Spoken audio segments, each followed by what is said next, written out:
Hey, welcome to the Reef. In today's special podcast, we'll be discussing coral reefs and what kind of ecosystems they create, the problems they face today, and efforts being done to restore them. What a great topic for today's podcast. Now let's dive right into it. So a coral reef is created when a free-floating coral larvae attach themselves to things like submerged rocks and other surfaces on the side of continents and islands. The reefs themselves are made of tiny organisms known as coral polyps, which are able to live alone, but when they form large colonies, they make coral reefs.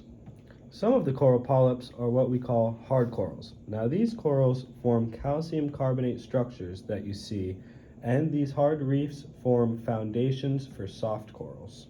Soft corals can be things such as sea fingers and sea whips. They are much more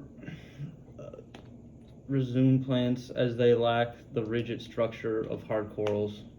Now, these different corals can form three different types of reefs: fringing, barrier, and atolls. When a reef is formed directly on the shore, bordering the shoreline and islands, they form the most common coral reef, a fringe reef. Now, when a coral reef forms borders with the shoreline, but it furthers from the shore and it is separated by deep lagoon of water, you get a barrier reef. If a fringing reef forms around a volcanic island and it sinks beneath the waves while the coral continues to grow upwards, they form an atoll, which is usually circular or oval with a lagoon in the middle. As well as being some of the most beautiful and biologically diverse habitats in the ocean, barrier reefs and atolls are also some of the oldest, with growth rates of 0.3 to 2 centimeters per year for massive corals and up to 10 centimeters per year for branching corals. It can take up to 10,000 years for a coral reef to form from a group of larvae. Depending on their size, barrier reefs and atolls can take from 100,000 to 30 million years to fully form. Another thing about coral reefs is that they're also the main building block for ecosystems that have a wide variety of different species. A lot of times, coral reefs have been called the rainforest of the ocean, with the amount of biodiversity, with 25% of fish relying on the health of coral reefs. Coral reefs provide other species with a source of food, shelter, reproduction, and a safe place to raise their young. In northwest Hawaii, coral reefs were home to over 7,000 species of fish, invertebrates, plants, sea turtles, birds, and marine mammals. Places like this are just beautiful and should really be protected at all costs. I agree, but unfortunately coral reefs today are facing many threats and have been dying at a steady rate. Well, listeners, we will dive into the threats of coral reefs face and what's being done to stop it after this break. Hey listeners, and welcome back to the Reef. Last we talked about what is coral, but now what's wrong with coral reefs and how the activity of humans can often go on and affect the coral reefs both in the water and on land. As we all know, coral reefs are a major part of the ocean's ecosystem, with 25% of the fish relying on the health of coral reefs. The northwest Hawaiian island coral reefs were home to over 7,000 species of fishes, invertebrates, plants, sea turtles, birds, and marine mammals. It would be a shame if we didn't put any effort into saving these beautiful and needed places. This raises the question of what went wrong.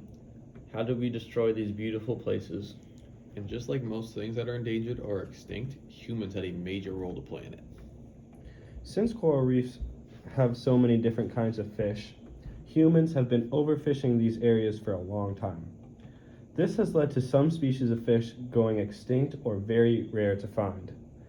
This can really mess up the food web around the coral reefs and change everything in that ecosystem. Yes, a lack of fish can lead to a reduction of grazing fish that help keep the coral reefs from being overgrown by algae.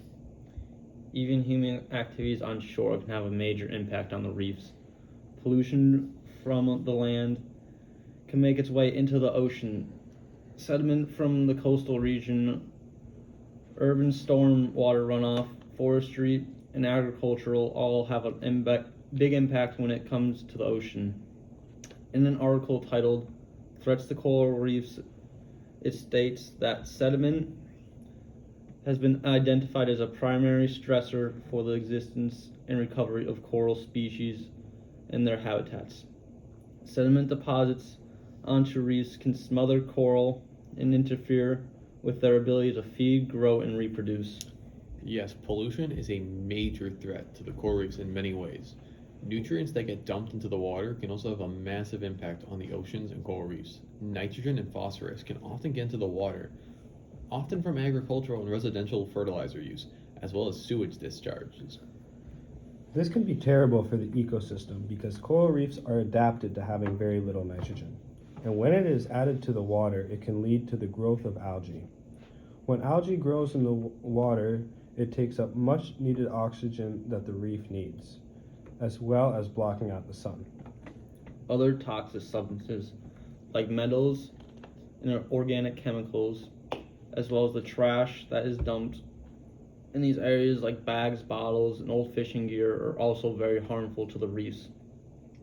All of these are very harmful to coral reefs, and if any trash is consumed by fish, they're very likely to die. Coral harvesting is another way that coral reefs are damaged. This is because coral harvesting is when people take a certain or specific species out of the water for trade or jewelry. This often leads to one species being taken out just based on how it looks. In the process of coral harvesting, the reef could be damaged in the methods of getting the species, often leading to the destruction of the reef habitat and reduced biodiversity. Yes, a combination of overfishing and pollution poses a major threat to the coral reefs, as well as the rising water temperatures that pose their own threats in the form of coral bleaching. Coral bleaching is when microscopic algae are killed off because of the rising water temperature. The microscopic algae are used for food on the coral reef and are also what gives the coral reef its color. And without the algae, the reef looks and becomes dead. Coral bleaching is very sad and goes to show just how much of an impact humans have on coral reefs. What's going on with our coral reefs is just a tragedy.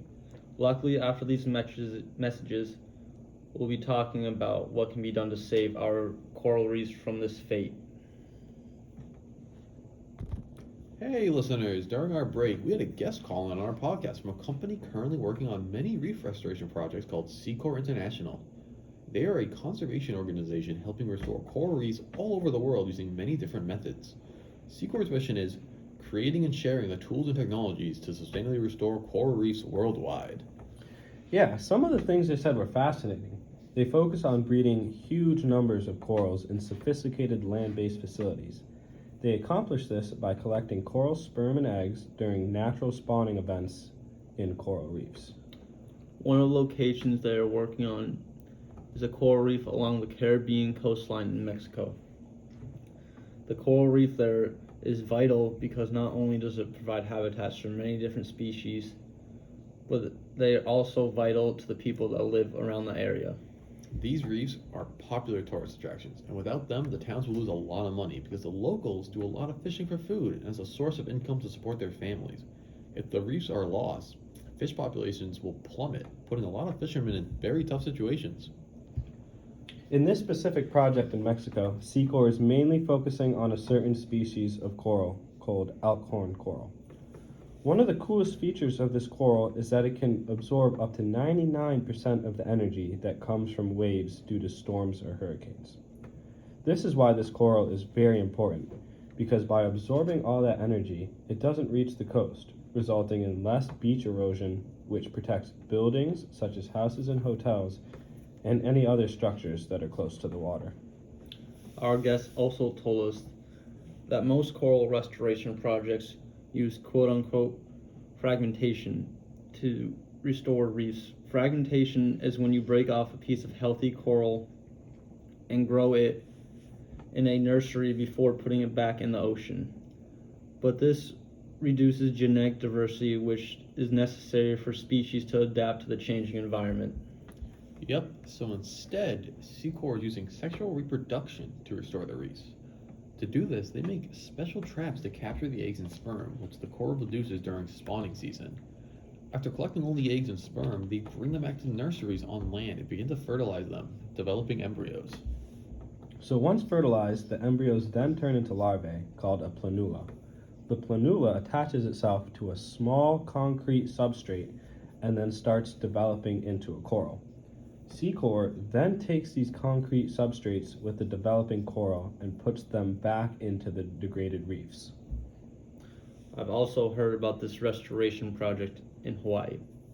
It's a large-scale coral reef restoration project in the Malibu Bay, where 1.3 million kilograms of invasive marine macroalgae were removed from 11 hectares. Oh yeah, is that the project that has led to the creation of more than 60 plus jobs benefiting more than 250 individuals and 81 households? Yes, it is. It has also helped the local farmers because they can use the harvested invasive algae as compost. Well, it seems like our coral reefs have a fighting chance after all. And that's all we have today, folks. We hope you enjoyed our special podcast, and we hope this encouraged you to take action in saving our coral reefs.